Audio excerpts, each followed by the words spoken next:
Aujourd'hui, je vous révèle comment des tests génétiques pourraient prédire votre risque de faire une crise cardiaque ou d'avoir la maladie d'Alzheimer.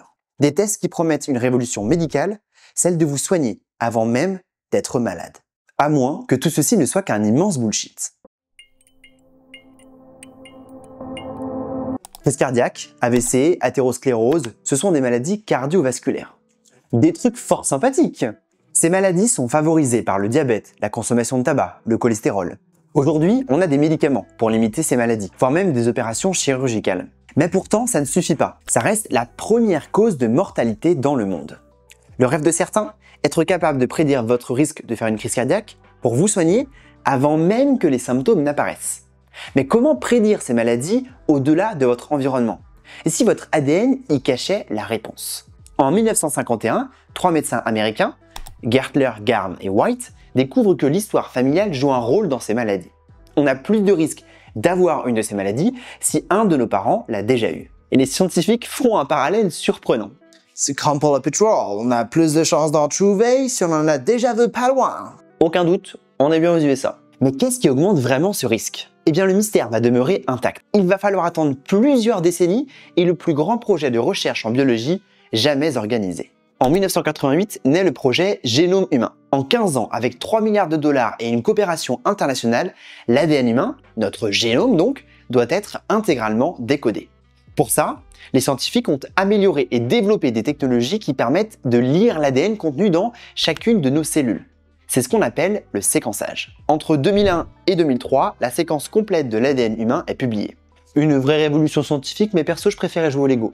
Les scientifiques commencent alors à utiliser cette séquence pour mieux comprendre le lien entre l'ADN et les maladies. Pour certaines maladies, c'est assez simple et on n'avait pas attendu les années 2000. Parfois, une anomalie de l'ADN cause une maladie. C'est le cas pour la trisomie 21, pour la mucoviscidose, pour l'hémophilie.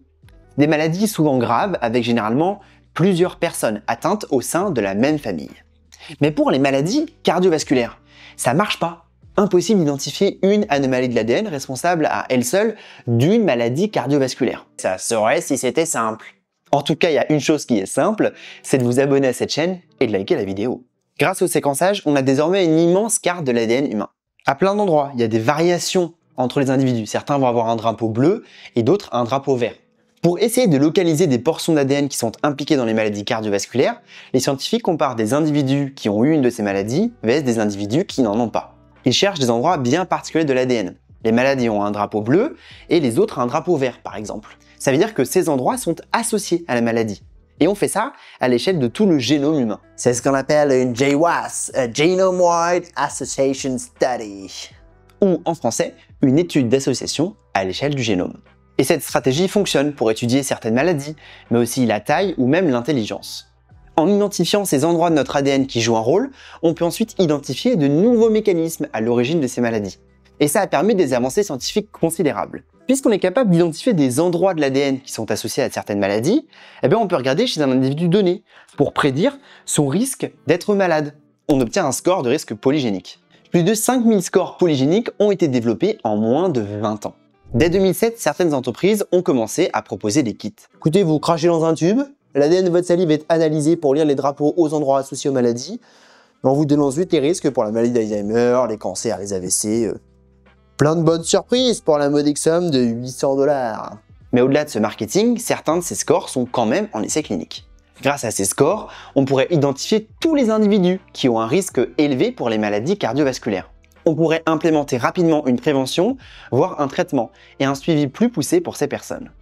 Prédire et traiter les maladies avant même qu'elles ne vous posent problème. C'est la promesse de ces tests et de cette médecine prédictive.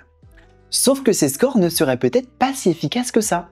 Plusieurs équipes de recherche les ont testés, notamment dans le cadre des maladies cardiovasculaires. Si ces tests sont fiables à l'échelle d'un grand nombre de personnes, ça coince quand on détermine les risques d'une personne en particulier. Selon les scores, on a alors des résultats très variables. Un même patient peut recevoir un score indiquant un fort risque d'une maladie cardiovasculaire, tandis qu'un autre score donnera l'inverse. Pas hyper pratique. Le risque, c'est que le médecin soit obligé d'arbitrer entre différents scores et de prendre des décisions qui ont parfois des impacts majeurs. On parle de médicaments et parfois même de chirurgie. Alors pourquoi ça coince? Le premier problème, c'est que l'ADN n'est pas une baguette magique qui explique tout. Ça saurait si c'était simple la biologie. Une analyse GWAS ne prend en compte que le lien entre l'ADN et une maladie.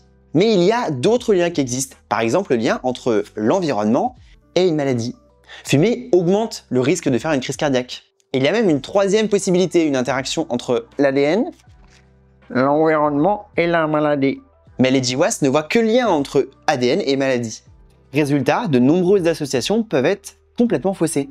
Sans compter qu'on ne parle que d'associations, pas de causalité entre les drapeaux identifiés et la maladie. Et puis, il y a un autre problème. Ces scores de risque sont générés sur une population donnée, par exemple européenne. Mais si on utilise ces mêmes scores sur une autre population, genre asiatique, ça fait n'importe quoi. Pourquoi? Parce que les populations n'ont pas les mêmes drapeaux de base sur leur ADN, avant même de prendre les maladies en compte. Un risque de 20% de faire une crise cardiaque dans notre groupe de personnes, ça ne veut pas dire que si on regarde une personne précise, elle aura 20% de risque de faire une crise cardiaque. Ces scores sont conçus à l'échelle de la population, pas d'individus. C'est pour ça qu'ils galèrent à faire de bonnes prédictions pour une personne. De plus en plus de scientifiques sont d'accord pour dire que ces scores polygéniques de risque sont pour l'instant trop immatures pour apporter un réel avantage médical.